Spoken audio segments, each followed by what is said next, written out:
subscribe and share button. This is tries to be purely a Star Wars channel, but sometimes I go off on a tangent and talk about other things.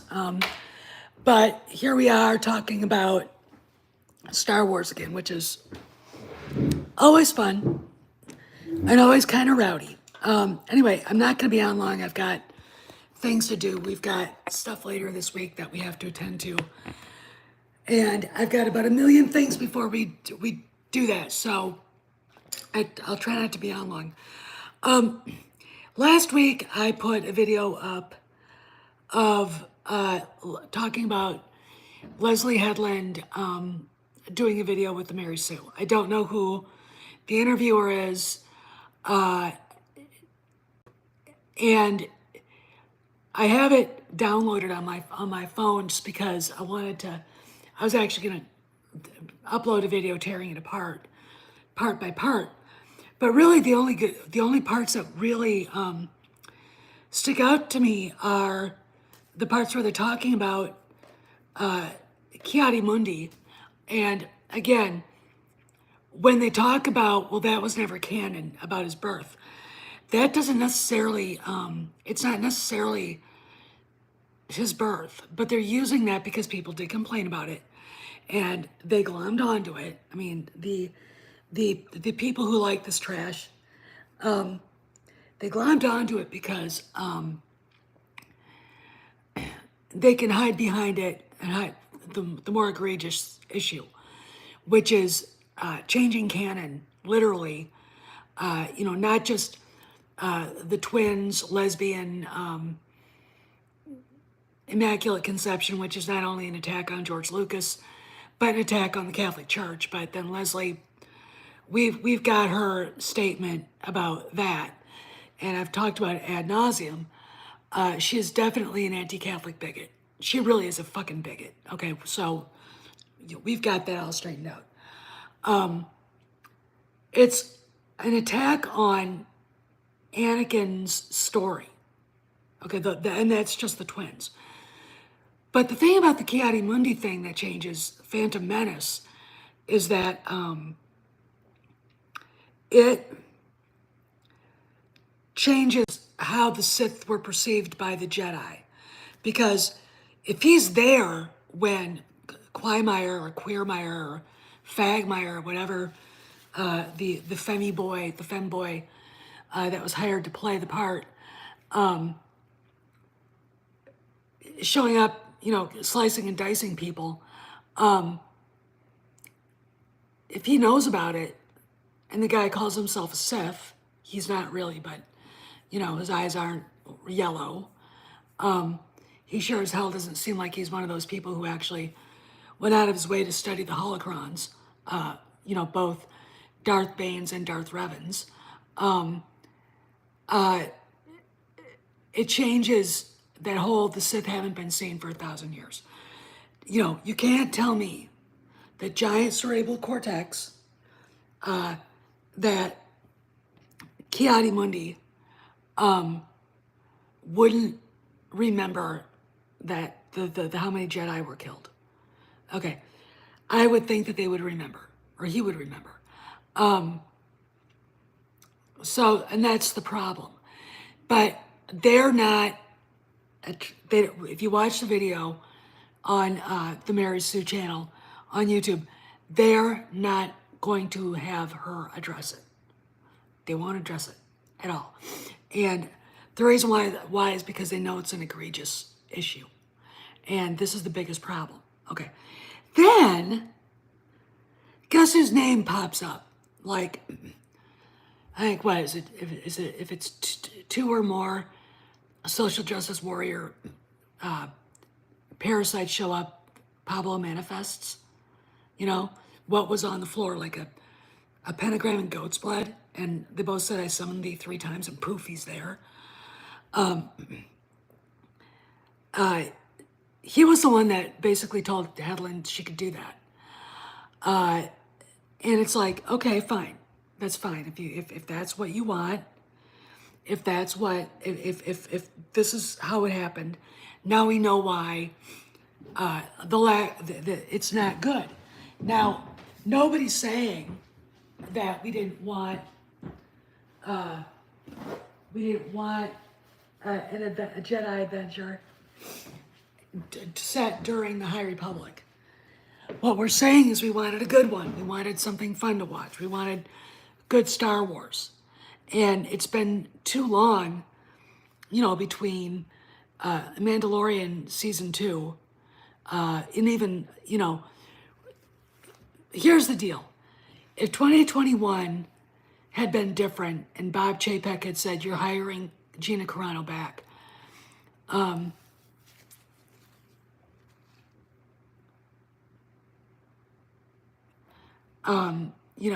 it would have been great for, that probably would have been the best, hey, sci-fi, use of the CEO's time, instead of allowing, because I don't just look at it as Gina getting herself fired. That moment when that happened, and how popular that she is with the fans and with the male fans, which, trust me, the Mary Sue overlooks that. Okay, they're gonna overlook it. Why? Because like teenage girls, they only like the people that repeat what they say, and she was a threat to them. And if you watch the video, the girl, the fat girl doing the interview, first off, acts like a 10-year-old. And she's about as intellectual and as eloquent as a wet mop. Okay, she's I mean, stupid. Okay, then you'll understand why Gina didn't play well with them, because Gina's smart, she's intellectually curious, and you're talking about some people who are duller than a store-bought Target knife, just fucking dull. Okay, not sharp-witted at all. Had Kennedy been forced to retract the deadline thing, and had she been forced to have Gina come in, and had Chapek said, Gina's needed. You're hurting the franchise by doing this. Get her back. Do it now. Like, now. Okay. But what Kennedy did was she marshaled the angry anti-Semitic dog whistle. She started blowing that, and Kennedy's not Jewish. Steven Spielberg is. A lot, and I think Jon Favreau is at least half, and he didn't give a shit. He was pissed. But when you do that in Hollywood, and there's an irony here that I will bring up if I remember. If you do that in Hollywood, the person who's being called an anti-Semite will be canceled. They will be canceled. And we know what the meme she used, but we know the context of it too. But you can't expect somebody like Leslie Headland to understand that. If you go and watch any of her interviews, especially the one with the insipid interviewer from the Mary Sue, you're going to see someone who wouldn't understand it. Look, you can read Shakespeare, you can read Hemingway, but that doesn't mean you understand Shakespeare or Hemingway. Okay, and that's the problem. These people have gone to college and were never taught how to think critically. They were never taught how to look at nuance and subtext. And had Chapek said, no, this hurts the direction we want the franchise to go in, we need to have her back, and had he gone into checking out what the hell was going on at Lucasfilm, things would be different. But when Gina got told she was no longer wanted there, Kennedy blowing the anti-Semitic dog whistle,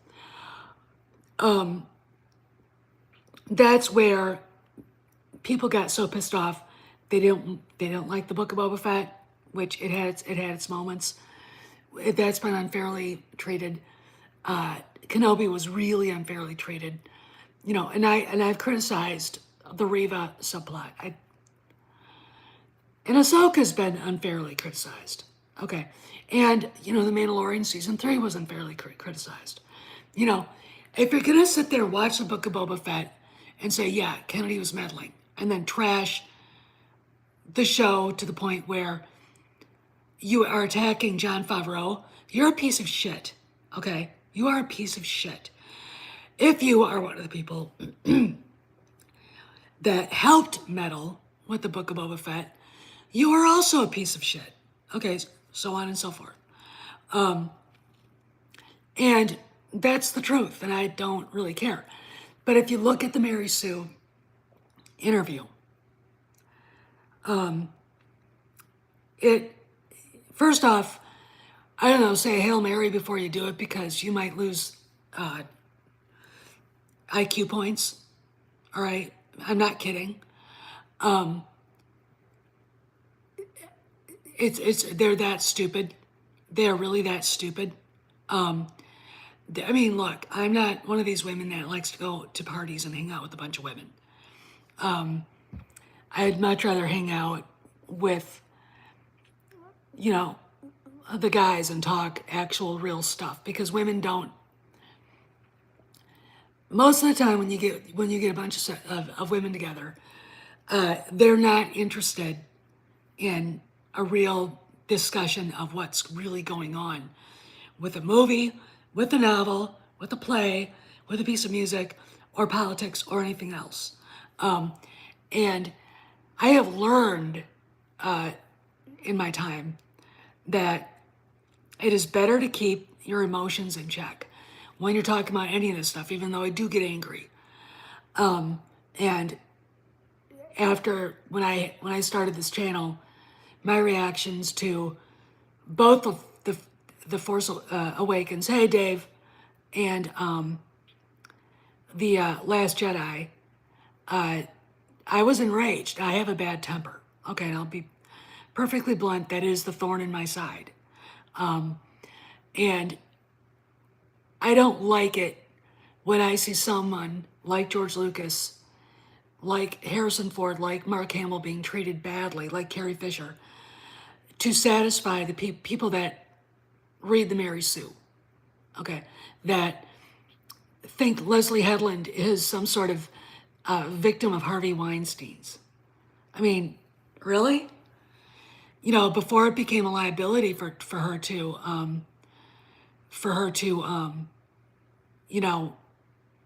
be his, acolyte, literally. She's all over, oh, Harvey does this for me, and blah, blah, blah. And it's like, okay, cool. All right, that's cool. You kind of look around and go,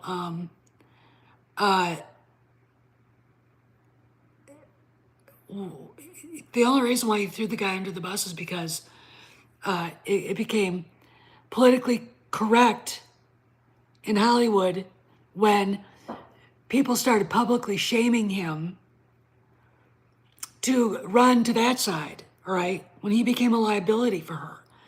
But when she quit, he was not a liability. And she, he financed an off-Broadway play she made. He probably backed her ideas up for the Russian doll and all the rest of that garbage. So, when you look at it, you're like, okay, so she worked for the biggest misogynist in Hollywood. She was his personal assistant for 6 years. She turns around and, yeah, it was. And that's exactly what it is, Dave. She turns around hypocritically and shits all over him and starts screaming for, alphabet soup rights and women's rights. We'll talk about Manny Jacinto in a second. Doing misandrous things to men, and saying misandrous things about George Lucas to get away. Hey, Cross, to get away from being part of that. What did you know? How much did you know about Harvey's thing? Okay, what did you know about that? And you're like, why isn't she being asked? But hey, Kim, why wasn't Leslie sitting in there with her little earbuds in, looking like literally a character from a Lego movie, asked, so your relationship with Harvey Weinstein, what did you know and when did you know it? Or even further, what did you know about the stuff going on with Karen McCarthy in the lawsuit? You fired her? You fired her. Okay. Then you went on and made the show anyway, or tried to. And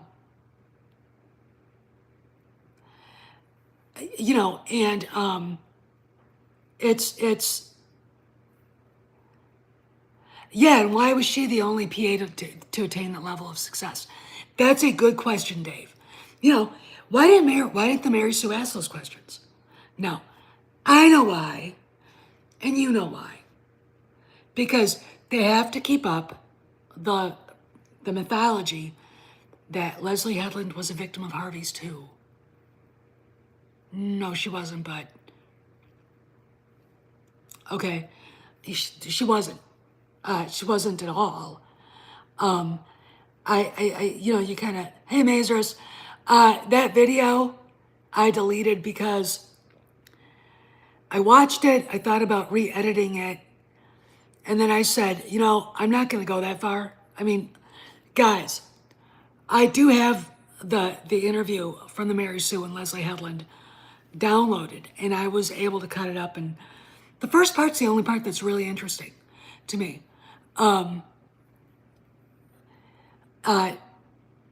Because, all right, let me refresh it for newbies here. They talk about the Chiari Mundi card, which had his birth date on there. And the insipid idiot who is doing the interview starts saying about how dumb the fans were for being upset about that. It's not canon. Like she would know. Look, I've got a shepherd dog there that's smarter than she is, and I'm not kidding. My horse in her barn is smarter than she is.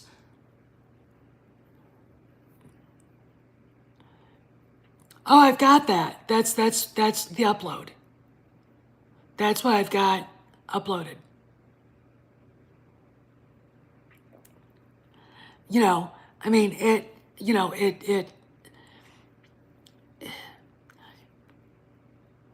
so they're complaining about that. They're hiding behind that little part to not have to talk about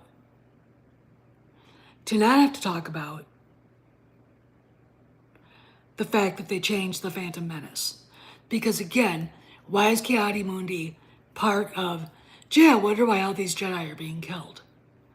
And he knows the word Sith is being used. Why does he say 100 years later, well, there haven't been any Sith around for 1,000 years? Why? He was a witness. And see, that's where it undermines. Now,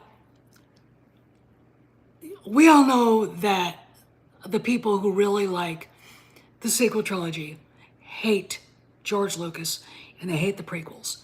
And Leslie Headland is one of them. I mean, again, she's an anti-Catholic bigot, and she is, yeah, and he is correct. She compared George Lucas and actual Star Wars to the Catholic Church and Rian Johnson to Martin Luther.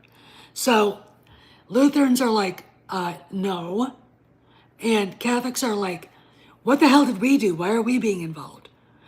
And see, it is a testament to the outrage that these, and there are a lot of women out there that are like this, that women have over women being written correctly. Leia, Padme, George Lucas's version of Mon Mothma, okay, Asajj Ventress, Ahsoka, and that I'm gonna wow people. Ahsoka was created.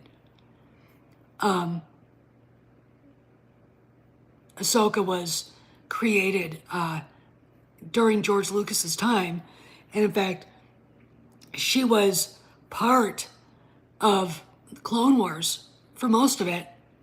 Okay, so you've got all that going on here, and you're scratching your head and you're going, why would you do this stuff unless you intentionally wanted to cause trouble for the fans? And honestly, when you look at the Trashulite, TLJ, their middle fingers to everything that Star Wars stands for. I mean, and it really is just a middle finger, because they can, Leslie, if you honestly believe that Leslie Headland had Star Wars figures and that she was playing with them as a kid and she was hugely into it, you are really stupid. Because, yeah, it was George's, hey Mike, hey Rollo, it was George's idea to give Anakin a Padawan. If you ever hear him talk about Leia, I mean, and Mark Hamill too, he's like, there she was with these two clowns, and she had to engineer her own escape because they didn't think enough to say, we can get the princess out, we can get to the princess, how we're going to get her out. Okay. And because she probably looked at the schematics of the Death Star, she knew where the trash compactor was. She knew where the slide for the garbage compactor was. And, George created extremely strong women. And he doesn't get any credit.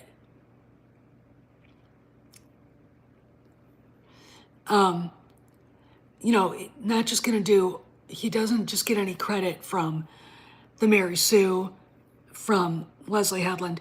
He gets shit upon. All right. Now, I'm going to give you guys, I haven't heard that, but I would say that that's probably in the works. When you look at the beginning, because I was curious, so I went to look at the introduction for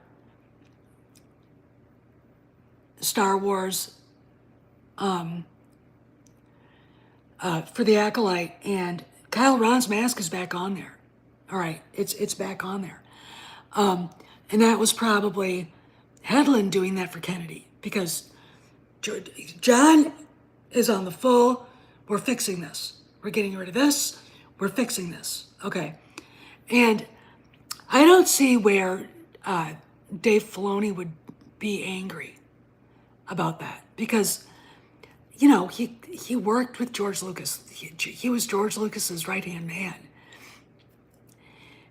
Him and, oh God. Oh, I forget the guy's name.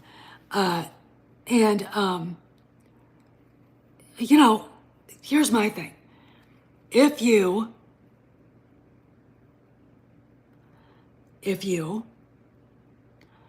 want to do good Star Wars,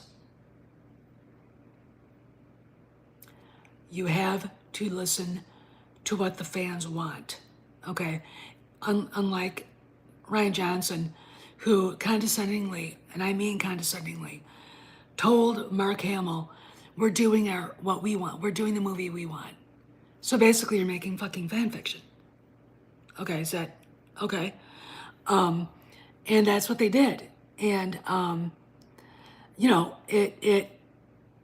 it's sad for them that they had to feel that way, that they had to come in and, bully the fans. And, last year or 2 years ago, we had the fans are racist even before Kenobi came out because of Reva, and we hadn't even seen anything. Now, I am going to say this. There are fans out there who are. I've run into them. However, the complaints we saw, we could have told you what was going on there. We knew what it was. It was going to be a poorly written character, a token character, and if we complained about it, they were going to bring out the race card. All right? And they did. They did before the show came out, which helped nobody, okay? They pissed people off so bad, they couldn't even watch it objectively, even though if you're talking about black pills, those people in objectivity and being able to think critically about something like Star Wars it doesn't exist for them, okay? And that's the fact, okay? So like if you've got, you've got the Kenobi thing. Yeah, and and Mazoros is right. That's what I was getting at. Then you've got Ahsoka. Watch it, and you're like, okay, I can't stand Sabine. I fucking hate that character. Not because, again, she's a minority. She's smug, she's obnoxious, and she's a pain in the ass. And I kept hoping she would get killed. All right.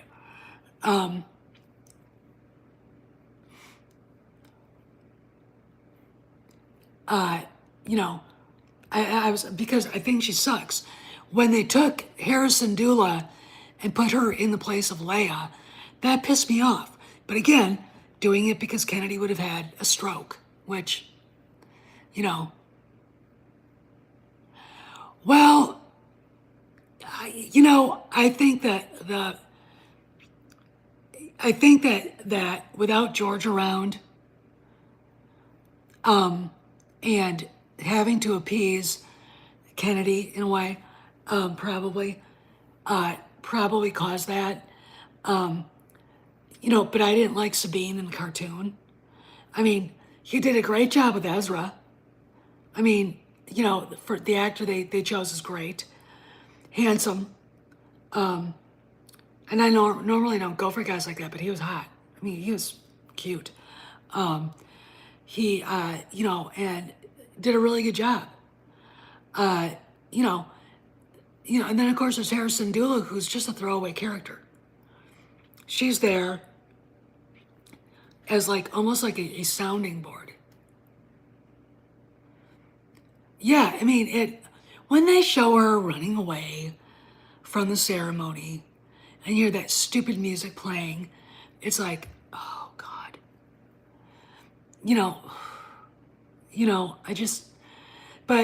Harrison Dula is just background noise. Not needed. Her kid's not needed. Okay. It's just like that. But back to the Mary Sue interview. The rest of the interview is mostly, it's like watching two teenage girls saying like and for a half hour. It's like, you're sitting there, and I don't agree with that, Rollo. She's annoying as fuck. All right, and really, once we get into the Mandalorian movie, Sabine's not needed. Once we get into Heir to the Empire, she's not needed because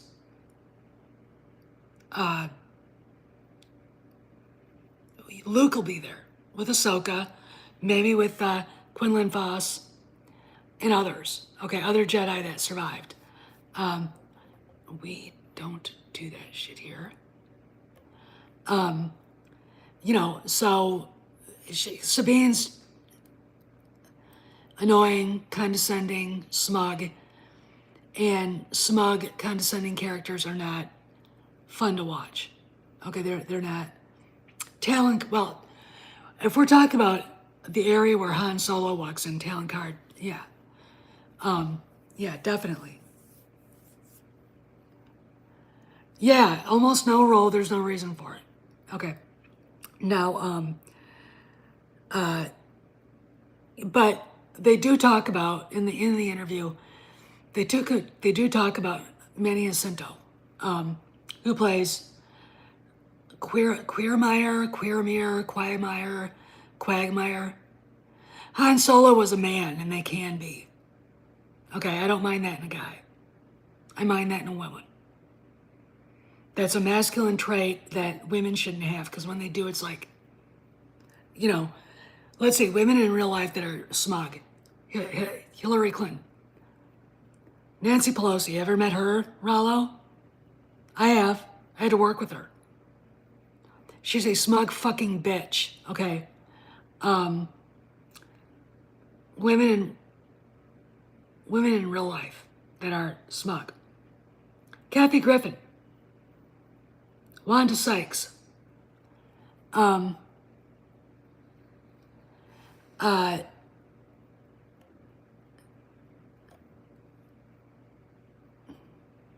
Kathleen Kennedy. Smug. You know, and it's like, I don't, you know, I don't, women are not supposed to be like that. Women, you're not, you can be, the only time I've ever, Jennifer Lawrence, God, in eighth grade education, she dropped out of school in eighth grade. You know, it's like, you uneducated dunderhead need to shut up. You know, back in the day in the 30s, if a kid had to drop out of school to work, that's one thing. But if you just drop out of school because you're a lazy piece of shit, you know, oh yeah, Barbara Streisand, yeah. I mean, smug, it's not, you know, because they don't have a sense of humor at all. All right, smug women don't have a sense of humor. They take themselves too seriously, and they honestly do think way up there. They'll think they're way up there, okay? And it's like, no, you're not. Like, if you look at film characters that you would look at as smug, Miranda Priestley in The Devil Wears Prada. But she's good at her job. And she's not smug. She's frustrated. She expects excellence among everybody. That works for her. All right. That's different. All right. That's not whatever Sabine was supposed to be. Okay. You know, but all right, back to the video, the interview. So, Fat Blondie and Lego Head, I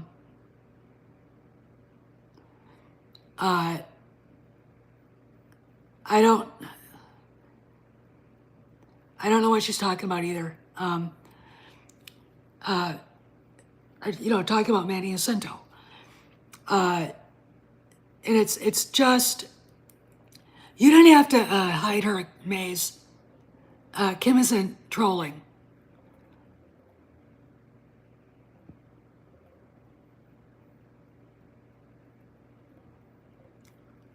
All right, thank you. All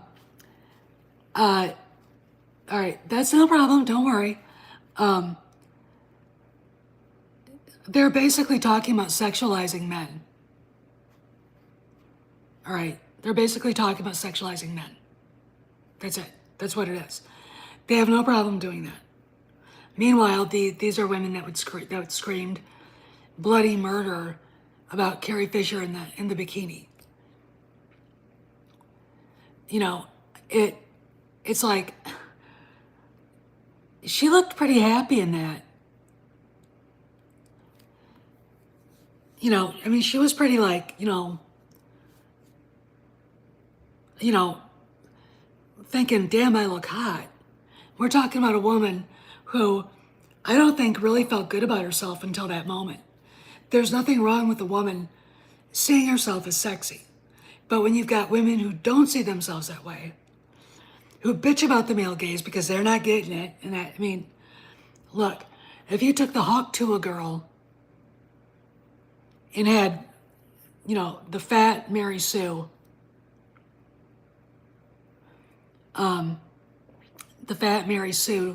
walking down the street, fat Mary Sue ain't getting any looks. Now, she can say, well, I don't like the male gaze. That's an excuse. She's not getting the male gaze because they don't look at her with anything other than shrug their shoulders and go on. Okay. That's what that is. All right. That is where the anger towards the male gaze comes from. And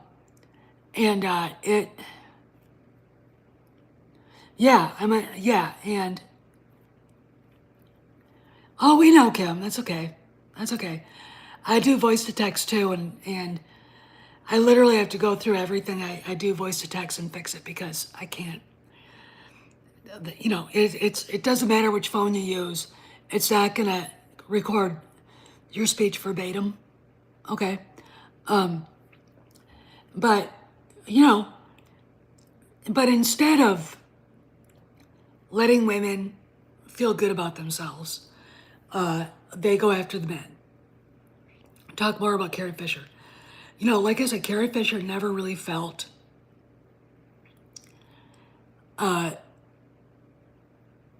I think happy with how she looked. She was tiny, little brunette, in a world back then in the late 70s, early 80s, where tall, blonde Farrah Fawcett, etc., reigned supreme. George puts her in that costume,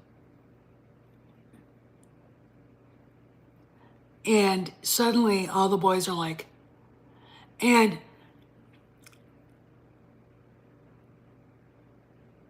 it's not Disney, Rollo. It's not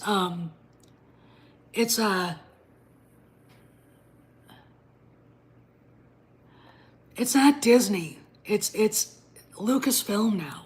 Okay, you guys, I'm gonna tell you something. You go to a black pill channel, it doesn't matter which one it is, and they scream about Disney. Jeremy Griggs is very much public when he says, I don't care about the franchises, I just want to make money. And Disney. I mean, Nerd Rock, the same thing. You're not going to bankrupt Disney. So stop talking about them. Disney is a conglomerate of different studios. Look at Pixar. Inside Out 2 is the first movie this year to make $1 billion. There's nothing woke about it. Okay, think Disney might have learned something in that they did. Okay, now we've got Kathleen Kennedy's, stupidity of, the acolyte allowing this to happen with nobody asking, where did the money come from? Why was Karen McCarthy fired? What is going on here? No one asking those questions. All right. And that's the infuriating part. And that's, because look, Lone Cross is right. These people don't care about looking for the truth. All right. When you've got people saying Star Wars is dead, have another shot, that's money in the bank for them. Okay. And I'm a voracious capitalist. I'm a libertarian. I'm a voracious capitalist. Make as much goddamn money as you want, but at least have some integrity when you make it. It's like the line from The Devil Wears Prada. I wouldn't care if you were pole dancing, at least have some integrity when you do it. There you go. Okay. There's no integrity by it. And it's like, are you guys doing this because it's the first time you've ever been popular in your lives, which is, I think a good question. Or do you actually really believe the shit that's coming out of your mouth? And I know they don't. Because you know who the best businessman is in the YouTube world right now? Ethan Van Sciver. He doesn't attack people for, disagreeing with him. He has his own thing. And, when people are being unreasonable or I think lacking integrity, he will call them out. Yeah, I mean, that's the thing. So, we're talking about the sexualization of men and how cool they are with it. And it's like, trying to flip gender roles is not going to help. Okay. Trying to assert some sort of Raylo thing between OSHA and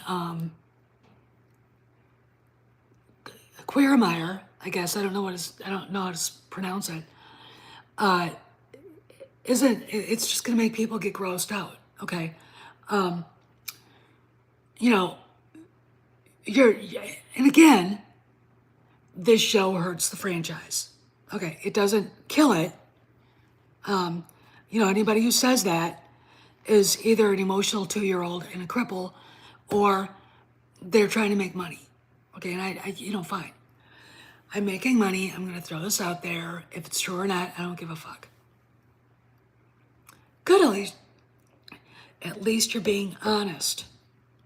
Okay. Anyway, so I've got to go do some shopping, and again, I was going to post that video. I still might. Baz Taylor told me that he thought it was great.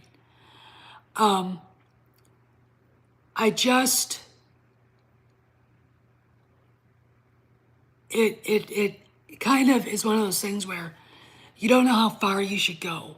Okay, and I'm very, very cautious over that. All right, anyway. Yeah, well, unless he gets his Darthitis. And look, here's the deal. The EU evangelicals, if you basically say, the EU is great, but Chewie never should have got killed. Anakin never should have got killed. And Jason Solo falling to the dark side like that was stupid. They will get mad at you. They're just as bad as the blue pills. All right, they really, really are. And Ryan Cannell is one of them. And it's like, look, dude, they didn't do a very good job with that. Okay,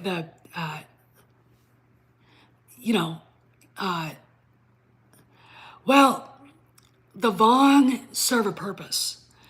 And I think we're going to get something like that appearing in Heir to the Empire, where there's going to have to be an alliance between the Empire and the New Republic. And I think actually that you're going to end up seeing that. But I don't know. I mean, we've got to get to Ahsoka season 2. And oh, by the way, rumor is they're casting roles. I did tell you about that one, but here's the deal. Any role you hear being casted as, do not take it. Hi, Kojak. Come here. Come. Uh-oh, he's stretching. Come here, baby. Do not take them verbatim, because there's something going on. They're trying to garner interest for Ahsoka season 2, and they're also trying to find the leakers. Okay, which is, I think, something every studio has, and every studio tries to do that. I'm still hoping we get the Abeloth, and we get a recast Balin Skull, and we get yeah, it was a rumor. This is what we got from Sparrow, and until we get either the Sun cast or Talon Card, it could be any one of these people. Okay, it really could be. We just gotta sit back and be patient. Anyway, I gotta rock. I will see you guys around the galaxy. Behave, be safe. This could be a very busy week for me. So I'll probably do more live streams and uploads unless something happens. Because I can do an upload from anywhere I'm going to be at the time, as long as there's Wi-Fi. Anyway, see you guys around the galaxy. Have a good afternoon.